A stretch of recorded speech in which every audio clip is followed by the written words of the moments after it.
Vou fazer uma apresentação bastante rápida de um resultado de uma pesquisa sobre o contencioso tributário e, digamos, a administração fiscal dos municípios da Copa.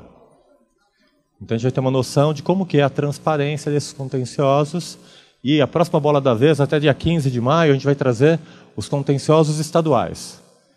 E para ter uma referência de comparação e, na verdade, para induzir boas práticas em relação aos contenciosos.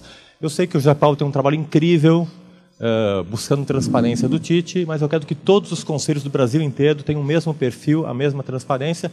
Quero fazer de São Paulo melhor ainda. Para vocês terem uma ideia, isso foi levantado pelo Basile.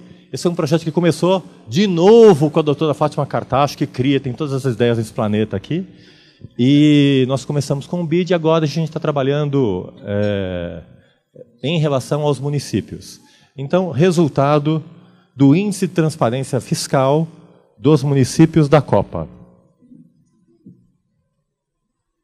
Aferição feita é informação na internet, a partir da Lei de Acesso à Informação e da Lei Complementar 113, que exige transparência de todos os atos de administração.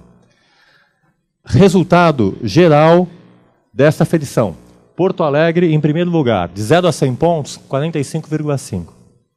BH, em segundo lugar, com 42. A cidade de São Paulo, que é só municipal, 42. Natal, 41. De 0 a 100, Fortaleza, 37,5. Distrito Federal, 33,5. Salvador, 33. Curitiba, 30. Manaus, 30. Rio de Janeiro, 28. Recife, 22,5. E, por fim, Cuiabá, 19,5 de 0 a 100. Quais são os critérios que nós estamos mensurando e todos fundamentados a respeito dessas percepções? Essa é uma primeira mensuração, nós citamos e enviamos para os municípios para que eles se manifestem sobre a nossa aferição. Aqui está o índice do contencioso fiscal, especificamente a coluna do contencioso. Aquela outra coluna envolve também a administração tributária.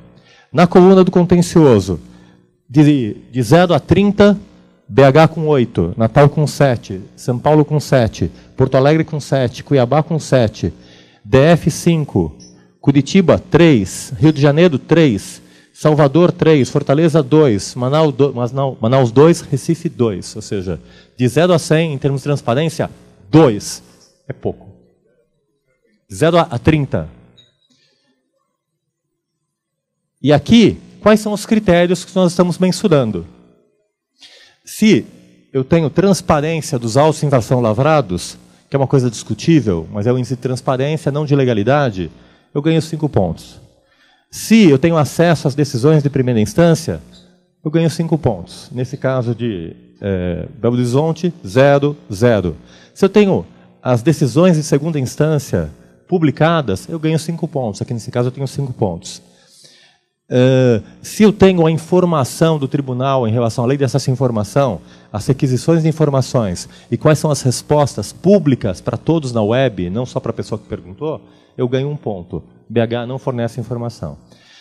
Se eu informo no relatório qual que é a composição dos autos de infração, ou seja, quanto que é multa, quanto que é principal, até para entender o absurdo que são as multas no Brasil. Só no Brasil tem multa 150%. Que acaba induzindo, como a Fátima muito bem disse, um contencioso artificial, que o cara lavra o auto de infração só para lavrar a multa. E depois para desonerar a multa através de uma anistia. Informações adicionais dos autos de infração. Vale 1 ponto, 0 aqui.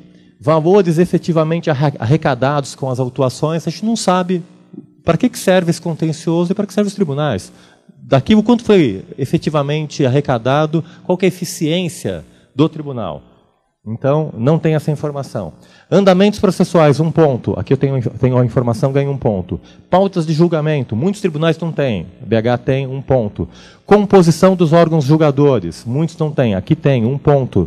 Produtividade dos órgãos julgadores. Isso não interessa ao presidente do tribunal. Isso interessa a toda a sociedade. Se eu quero colocar uma empresa em algum lugar, eu quero saber quanto tempo demora para julgar esse tribunal. Se demora 5, 10 anos, eu vou colocar minha empresa em outro lugar.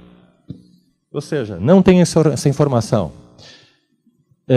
Produtividade dos órgãos julgadores de primeira instância não tem, de segunda instância não tem. Duração do processo administrativo. Não tem informação, 0 ponto. Duração do processo administrativo de segunda instância, o outro é primeiro, 0 ponto. Resultado dos julgamentos de primeira instância, 0 ponto. Resultado dos julgamentos de segunda instância, 0. Na verdade, a ideia dos resultados é ter uma ideia de quanto é votado a favor do contribuinte, quantos autos num relatório são julgados favoravelmente ao contribuinte e quantos ao fisco. Se eu pego um tribunal que eu sei que 99% é a favor do fisco, é sensacional. Porque a partir daí ninguém mais entra nesse tribunal. Eu acabo com o contencioso. Informo o contribuinte que não vale a pena recorrer nesse tribunal. Ou seja, eu acabo o contencioso de uma outra forma. Veja, ó. Ou a situação pode ser, a administração é extremamente eficiente, o auto-infração é muito bem lavrado. E esse é o ideal. 100% aqui é a favor do fisco. Então eu acabo o contencioso, no sentido positivo. O contribuinte não vai recorrer porque sabe que é um tribunal sério, que os autos de infração são bem lavrados, que ele não vai ganhar, não vai entrar em aventura. Agora, se ele não sabe essa informação, ele entra numa aventura para ficar gastando anos e anos, pagando advogado à toa, e no final ele sabe que vai perder. Tem grande possibilidade de perder. Representações penais fiscais, um ponto para saber quais são essas representações e qual o fim que elas têm. A gente sabe que não tem fim nenhum. Então é importante saber e estar acompanhando isso. E, por fim, acompanhamento das denúncias ao Ministério Público, um ponto. Ou seja, esse que é o critério, e a partir daí a gente mediu todos os municípios da Copa, Cuiabá, Curitiba, aferindo cada um dos critérios, Distrito Federal, Fortaleza, Manaus, Natal, Porto Alegre, Recife, Rio de Janeiro, Salvador, São Paulo e, por fim, mais uma vez relembrando aqui, do contencioso, qual foi a classificação. Vamos conversar com o Alberto aí, que é o presidente do Conselho de São Paulo, para a gente tornar São Paulo aqui, ó, não aqui no 7, mas aqui perto do 30. E se São Paulo for perto do 30, o Brasil inteiro vai copiar São Paulo. E não está difícil de fazer isso. Acho que, na verdade, esse é o caminho, de uma forma, estar comparando administrações para alcançar a frase primorosa da Fátima, que acho que está guiando todo o nosso seminário, que é essa litigiosidade virtuosa. Fim, morte, a litigiosidade perniciosa, que é essa brincadeira de estar julgando sem sentido nenhum, sem saber para quê, que finalidade. Ou seja, o julgador não está ali para simplesmente decidir um caso, ele está construindo legalidade, muito mais importante do que o legislador. Então, a gente tem que valorizar esse legislador. Fátima, rumo à litigiosidade virtuosa. Obrigado. Com a presidência... Quem está presidente aqui? Alberto, com você. Obrigado, Eurico. Primeiro, é um prazer estar aqui. Acho que é um foro como esse, em que os 3 tribunais, né, relevantes estão presentes, né, para discutir questões que são comuns. Né? Eu já sei de colegas meus do CARF que chamam o Conselho Municipal de tributo de conselhinho, né? Mas o conselhinho tem os problemas iguais no âmbito municipal. Né? O processo administrativo fiscal, muitas vezes, né, a legislação ela é quase que copiada. Né? Então, questões de cultura interna também são semelhantes. Né? Quando eu vi aqui, acho que foi a Suzy falando a questão da cultura interna, da falta de uniformidade da administração tributária na lavratura dos autos. Né? A gente tem muito isso lá também. Né?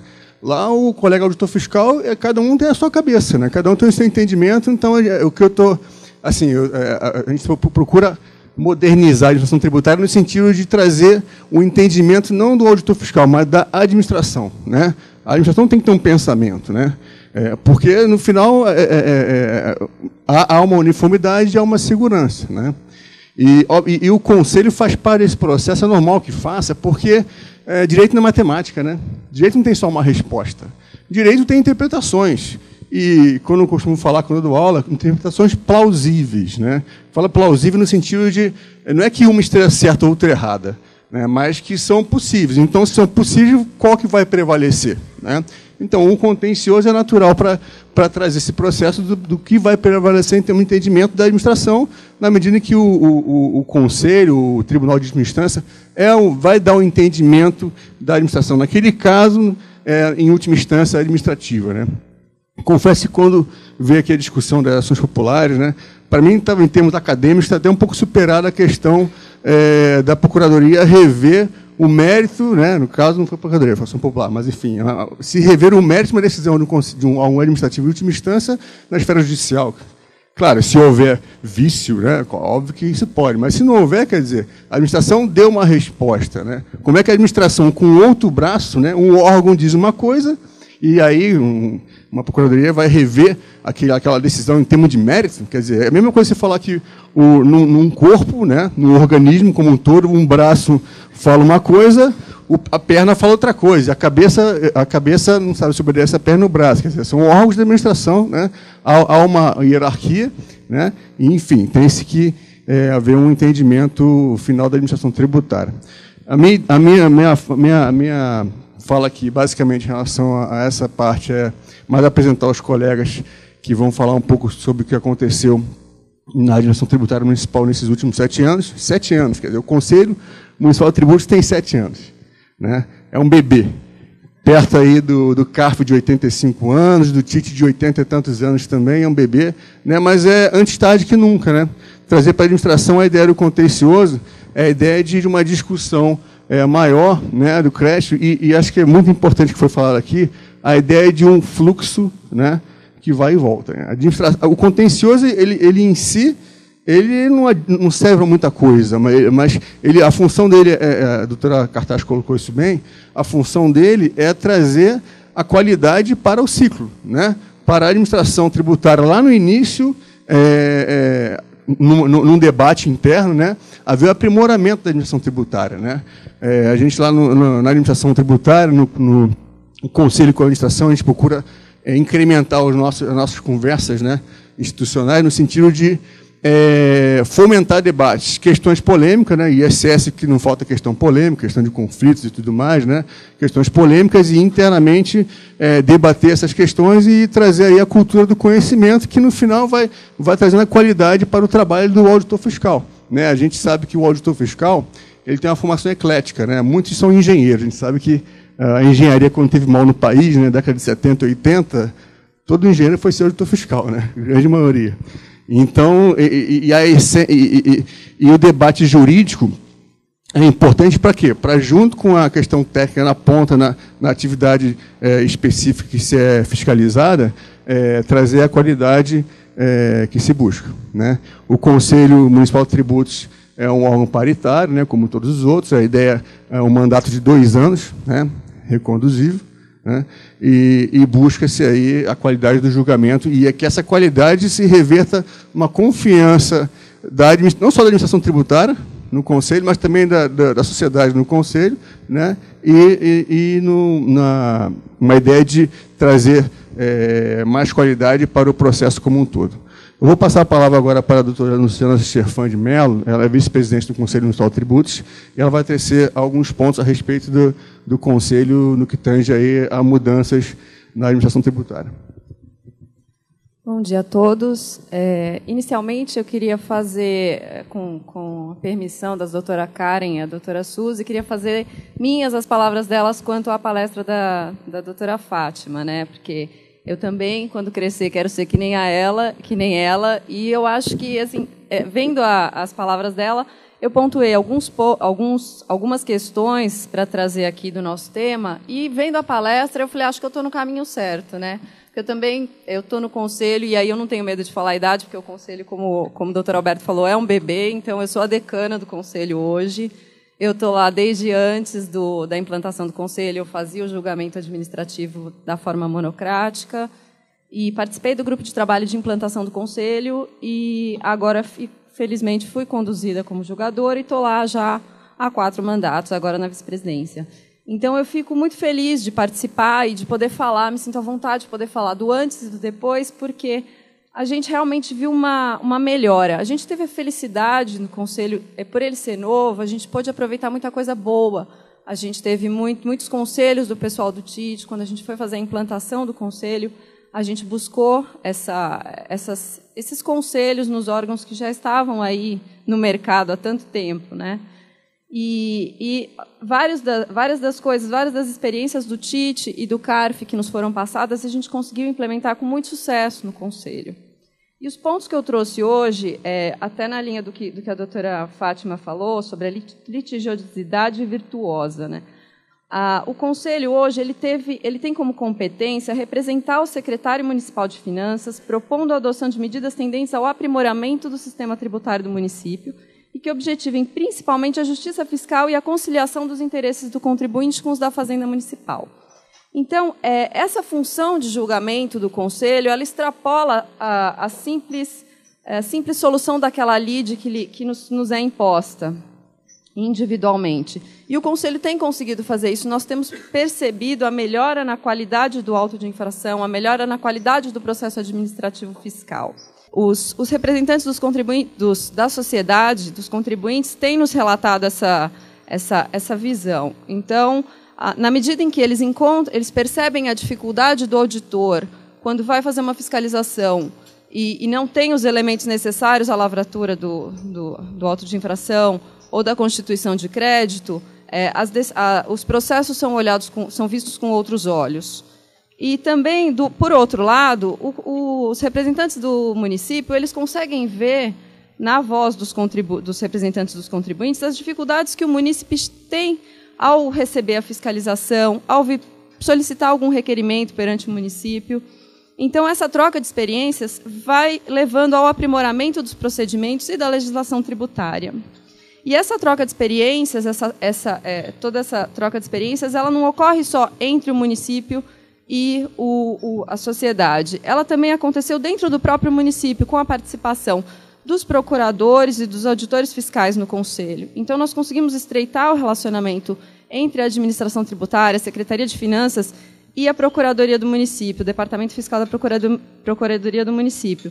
E aqui eu vi a visão macro do crédito tributário, porque os procuradores, eles conseguem ter um contato com a prática do lançamento e sugerir, e criticar, e aperfeiçoar.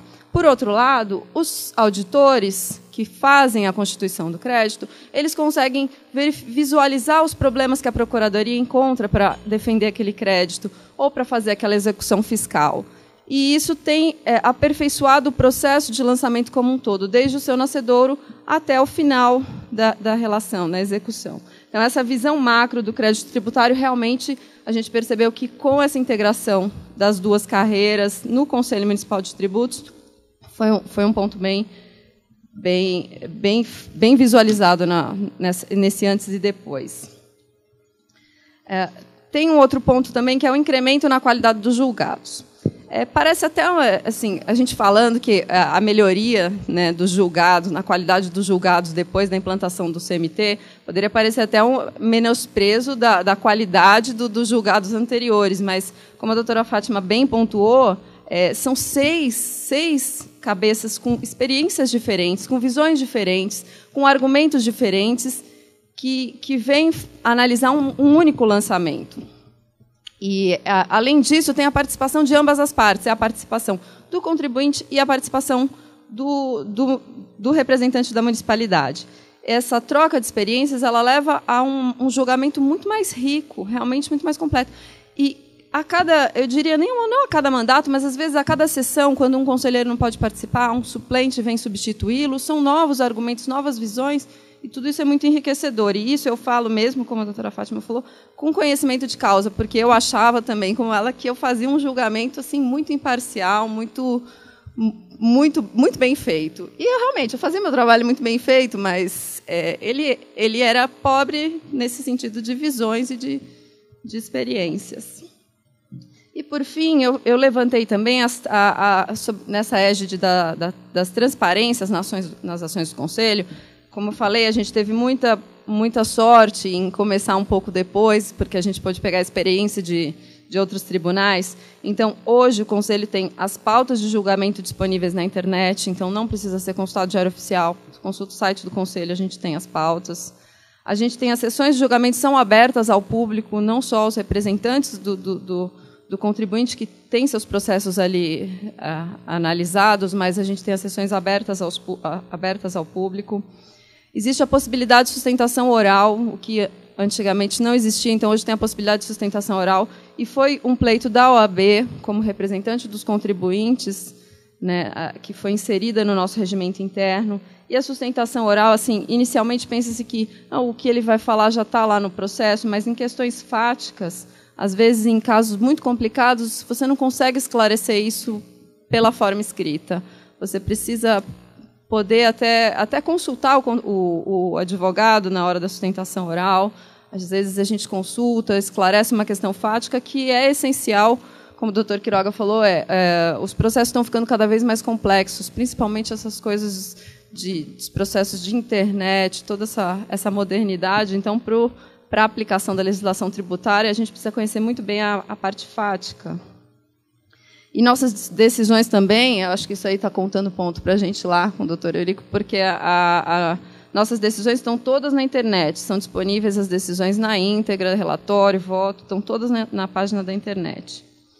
E até para estimular o acesso às nossas decisões, nós elaboramos, ao final do segundo mandato, o que a gente chama de informe CMT, que é um informativo periódico com algumas das decisões proferidas pelas diversas câmaras julgadoras, que são as decisões que nós considerávamos as decisões mais emblemáticas, mais interessantes.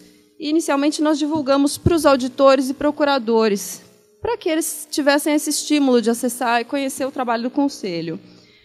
Hoje nós estamos ampliando, e desse informativo nasceu a ideia de nós implantarmos um sistema push, ideia do Dr. Alberto, a gente implantarmos um sistema push do CMT, nos moldes do push do STF, do STJ, lógico, ainda não tão completo, nossa ideia é que seja um dia assim, mas ele deve estar, nas próximas semanas, ele deve entrar no ar.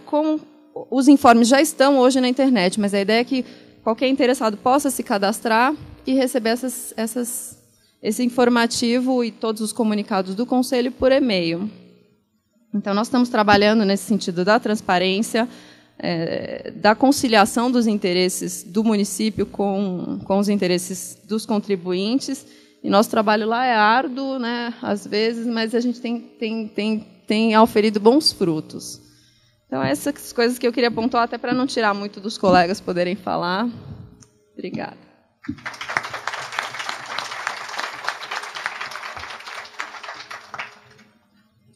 Obrigado, doutora Luciana. Acho que é importante pontuar essa questão aí da transparência, né? Transparência é a palavra em voga, né? Então, nada é melhor do que a sociedade para controlarmos, né? Então, quando você tem a administração transparente, você acaba tendo ela com a qualidade cada vez maior, né? Então, realmente é uma meta nossa aí, nesse mandato. Nós temos o apoio do nosso secretário de Finanças e Desenvolvimento Econômico, doutor Marcos Cruz, né? E no sentido de conferir essa transparência, o Conselho pode ser um lugar em que isso pode começar de forma mais fácil, né? Obviamente, temos ainda limitações tecnológicas, né? Estou aqui, até falei com o Zé Paulo já, estamos para ir no Estado, né? O Zúlio está ali também, trocar experiência com o Estado. Ouvir o EPAT do Estado, muito interessante, né? A gente tem que, enfim, copiar as boas ideias, né? E ressaltar um ponto que a Luciana colocou, que acho que é sutil, mas é bom colocar, reforçar, a presença dos procuradores no Conselho, né? O Conselho é composto, cada Câmara, por 6 julgadores, 3 do fisco e 3 do contribuinte. Os 3 do fisco são 2 auditores fiscais e 1 procurador.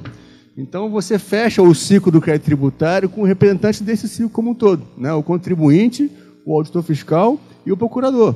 Porque não muito tempo atrás, procurador para a gente era quase que uma ficção, né? E auditor para ele, vice-versa. Então, você aproximando, o Conselho acaba sendo uma interface dessas carreiras, e isso só contribui para a excelência do trabalho. Eu vou passar a palavra agora, até porque eu falei procurador, para o doutor Maurício Sato, né? Ele é presidente da 3ª Câmara Julgadora do Conselho, e para ele tecer algumas considerações. Oi, bom dia a todos. Inicialmente, gostaria de agradecer ao professor Eurico, doutora Vanessa, cumprimentar a doutora Fátima pela brilhante aula, né? Eu diria, não foi só uma palestra. E cumprimentar meus colegas de mesa, Alberto, Cláudio e a Luciana. Vamos lá, o tema: administração tributária e sua relação com o contribuinte antes e depois da criação do CMT. O tema me causou, assim, uma certa preocupação, né? Sobretudo na questão de abordar essa relação antes da criação do CMT. Então, eu optei por trazer uma impressão pessoal, né, com base na minha experiência profissional, de como eu enxergava essa relação. Eu atuava no departamento fiscal, antes da existência do Conselho, que é o contencioso tributário. E estava envolvido na cobrança da dívida ativa. E o que me causava estranheza é que, durante todo o período em que eu trabalhei lá, eu não via referências ao processo administrativo, ao contencioso administrativo tributário. Parece que essa fase não existia aqui em São Paulo. A única exceção era quando o contribuinte fazia uma alegação de eu apresentei defesa, então o crédito está com a exigibilidade suspensa. Em nenhum outro caso eu vi alguma referência à matéria que foi debatida no âmbito administrativo, ou até uma observação a respeito da correção ou não da decisão que foi proferida em primeira instância. Isso era muito estranho. Eu debati esse tema com alguns colegas que também atuavam no departamento fiscal nessa época, e todos têm a mesma opinião. Parece que aquela instância não existia na época, ou pelo menos não era levada ao conhecimento quando a discussão era discutida judicialmente. A conclusão que eu tiro é que o contribuinte não tinha interesse em discutir administrativamente. E me parece que também havia uma descrença em relação à solução que seria dada ao caso. E uma opção clara pela discussão no âmbito judicial. Eu achei até que a estrutura da instância administrativa levava a isso, né? O modelo era esse. Então era mais do que natural que o contribuinte optasse por esse caminho. E me parece uma estrutura que se afasta muito, né, do modelo que a doutora Fátima apresentou como ideal, né? A gente parece que foi para o caminho errado naquele momento. Após a criação do Conselho, me parece que as coisas começaram a mudar, mas num primeiro momento, infelizmente, eu pude ver que aquela impressão minha se confirmava. Realmente não havia interesse na discussão, havia até uma omissão do contribuinte na fase de fiscalização, em participar mais ativamente, em fornecer elementos para fiscalização. E os recursos e impugnações, basicamente, eram uma repetição do que ele poderia levar ao judiciário futuramente. Então, eram mais teses jurídicas e menos abordagens sobre os fatos. Isso dificultava muito até que uma decisão fosse proferida em favor do contribuinte. E também uma questão muito grave, as decisões de primeira instância, às vezes, eram muito mal fundamentadas. Então, era uma questão na minha opinião, muito grave. E aos poucos, eu acho que eu estou no Conselho desde 2006, aos poucos a gente foi observando uma mudança gradual. Os contribuintes começaram a participar mais ativamente, vários escritórios começaram a insistir na sustentação oral, e a sustentação oral, pelo menos na minha Câmara, não é meramente um momento em que o contribuinte traz as alegações, mas é um momento importante para os conselheiros extraírem algumas informações sobre toda a atividade da empresa, para buscar elementos até para um julgamento mais justo. Isso eu costumo fazer na minha Câmara. Além da sustentação oral, em qualquer momento do julgamento, um conselheiro pode pedir um esclarecimento adicional do patrono ali, do contribuinte. Eu acho essa parte extremamente interessante. Me parece que os contribuintes começaram a conhecer melhor o regimento interno, passaram a elaborar teses elaborar recursos mais bem elaborados e não meramente repetindo argumentos que seriam apresentados no judicial. Acho que essa me parece a principal mudança. Também me parece que até a Luciana já tocou nessa questão, essa possibilidade do Conselho sugerir propostas de aprimoramento do procedimento adotado pela administração tributária. E parece que vai na linha do que a doutora Fátima explicou agora na palestra inaugural, que é arejar a administração tributária. Acho que a participação dos conselheiros de fora é fundamental nesse ponto. Eles trazem novas ideias, ajudam a melhorar a fiscalização, e isso é uma coisa que a gente vai aprendendo, né? Acho que faz parte dessa rotina no Conselho, né, de troca de ideias, de mudança de pensamentos, mudança de posições, mudança até de um voto. Quer dizer, não é um posicionamento assim pró-fisco ou pró-contribuinte, é a troca de ideias, né, e busca de um julgamento mais justo. E uma questão que tem surgido na minha Câmara, particularmente, é o tema da função, que a gente chama de função social do Conselho, sobretudo nos casos de PTU. Como no Conselho não existe um valor de alçada para que a discussão chegue ao colegiado, muitas vezes a gente discute questões que têm pouca relevância do ponto de vista jurídico, mas que têm grande impacto na vida do contribuinte. Questões, sobretudo, que envolvem onde há um contribuinte que não é representado por advogado, e às vezes não tem condição de trazer uma tese mais bem elaborada.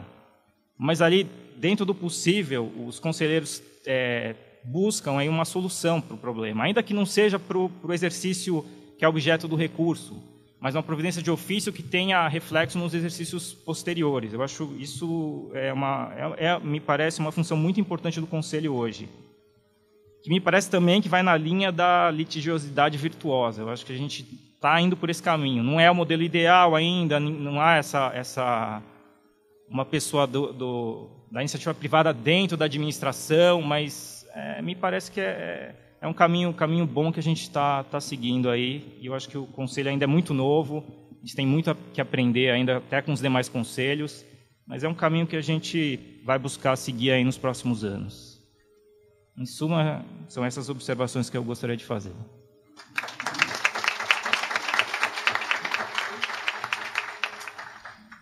Obrigado, Dr. Maurício.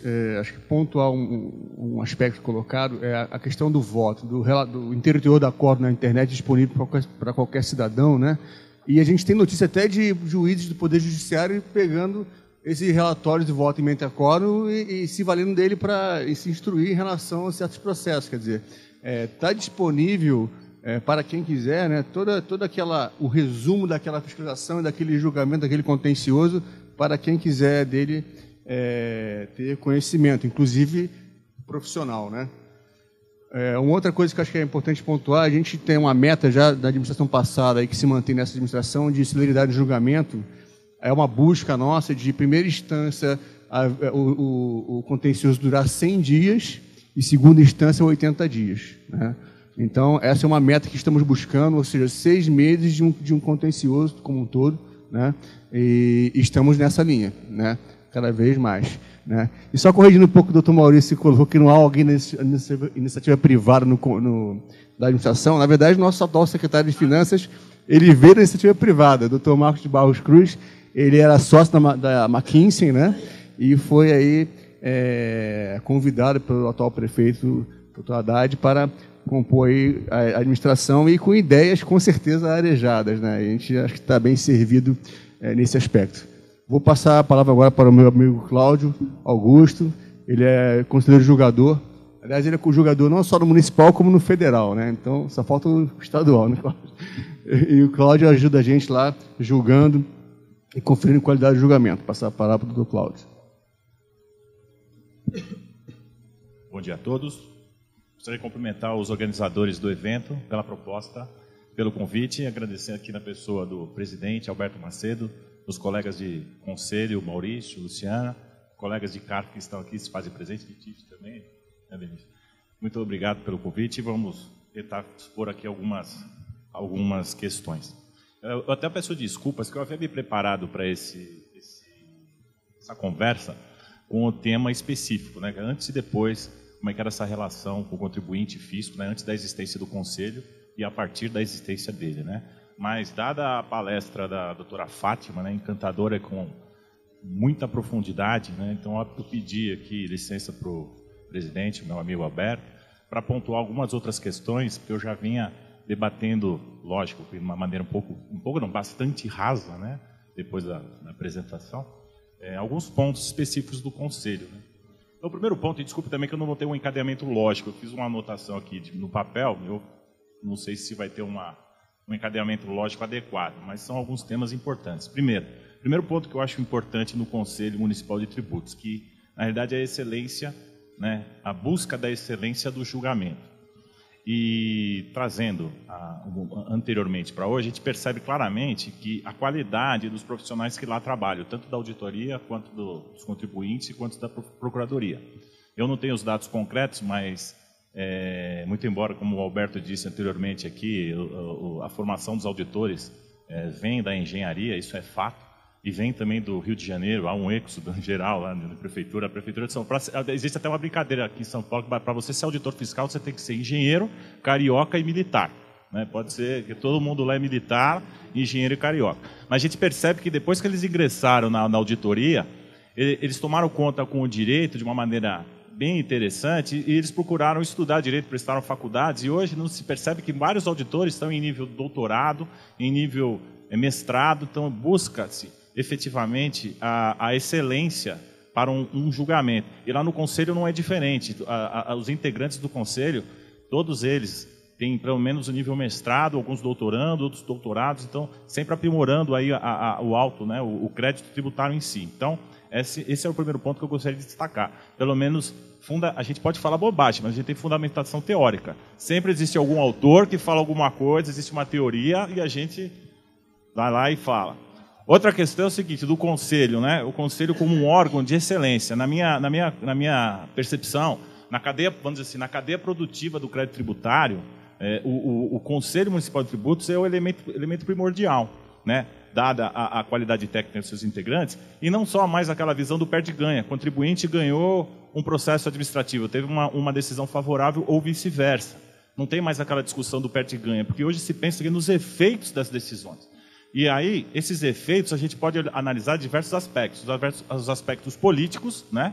Os aspectos sociais, os impactos, né, que ocorrem, como o Maurício acabou de dizer, né, da questão do IPTU, que às vezes tem um cidadão que mora lá na Zona Leste e pede um desdobro de um imóvel e ainda entra com uma reclamação tributária para falar, olha, espera um pouquinho só, mas eu paguei o IPTU, como é que eu faço? Eu quero diminuir a minha base de cálculo.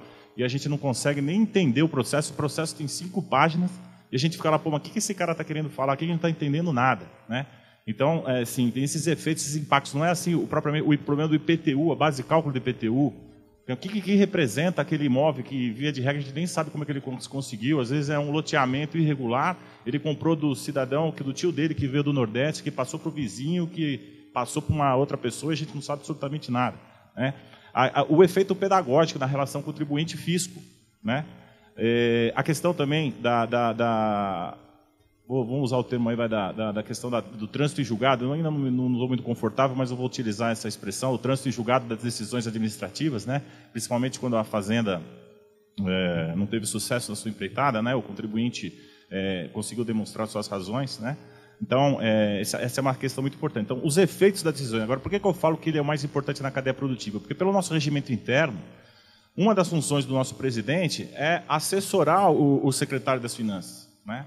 Então, ele está lá diretamente com o representante do contribuinte, com o representante da Procuradoria Municipal e com os próprios auditores. Então, o trio de ferro está ali, buscando uma melhoria do quê? Não quero saber se o processo, se o contribuinte vai ganhar ou vai perder. Na realidade, sim, o lançamento, ele cumpre os requisitos da legalidade? Esse é um ponto. Ou, vamos fazer uma revisão do lançamento. Para quê? Para fins o quê? Para uma melhoria do crédito tributário. E esses impactos, eles geram na sociedade, geram na procuradoria, numa possível execução. Se você faz um julgamento adequado, você evita uma execução. Ou, se a execução ela é proposta pela procuradoria, muito provavelmente ela vai ter sucesso lá na frente. O auto não vai cair, a execução não vai ser julgada, anulada, né? Então, essa é uma outra questão importante. Então, essa ligação, no fundo, o conselho é um elemento de ligação entre a sociedade, entre a procuradoria, entre a administração, entre a secretaria. E, no fundo, qual que é o grande objetivo? A correção do lançamento. E aí vem todos os efeitos que eu não vou repetir, que a doutora Fátima falou, né? Da concretude, da fortaleza desse crédito tributário e dos impactos que ele gera para o Estado na sua função de arrecadação para gerir serviços, não para a gente, mas gerir serviços para as outras pessoas também que são mais necessitadas, né? E outra questão que eu falei aqui,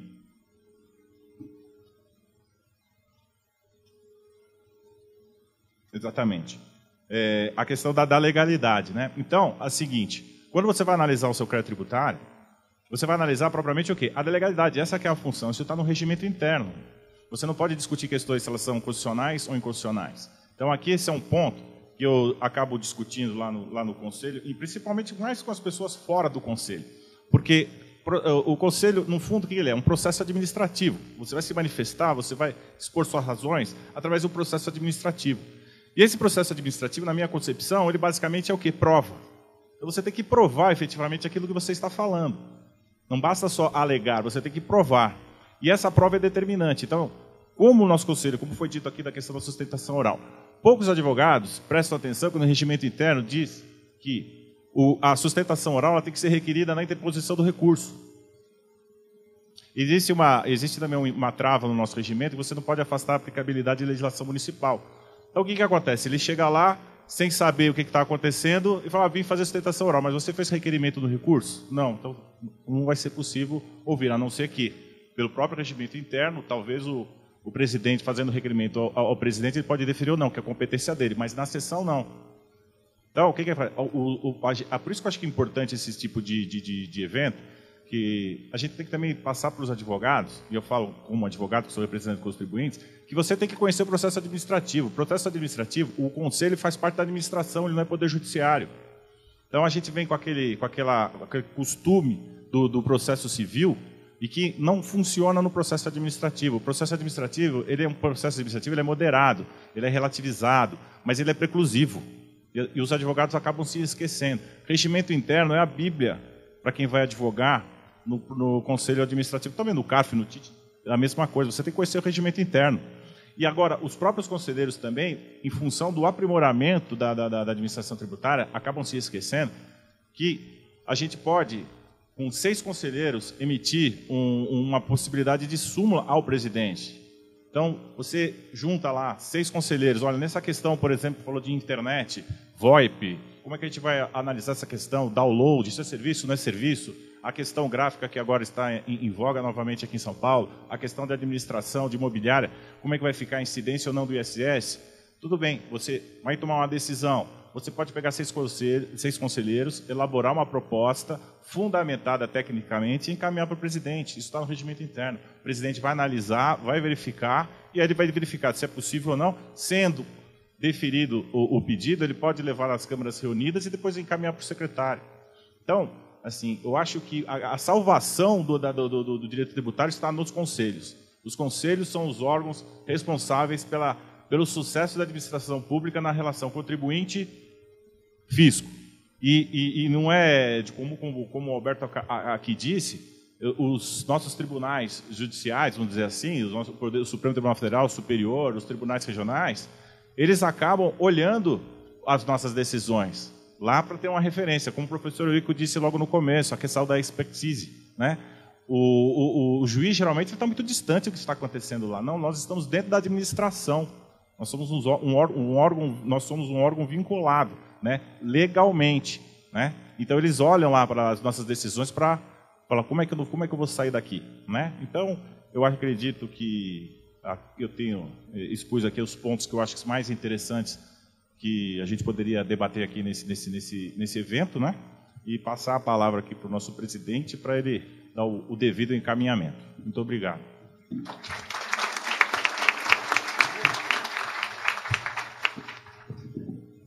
Obrigado, doutor Cláudio. Em suma, acho que procurou-se aqui até passar aos senhores um pouco do conselho, né, e da busca que se está na administração tributária municipal de uma maior excelência na atividade profissional, né, não só da fiscalização, mas também no julgamento, né, e estamos aqui abertos para aprender, né, com os demais administrações e tribunais e abertos ao debate. Muito obrigado.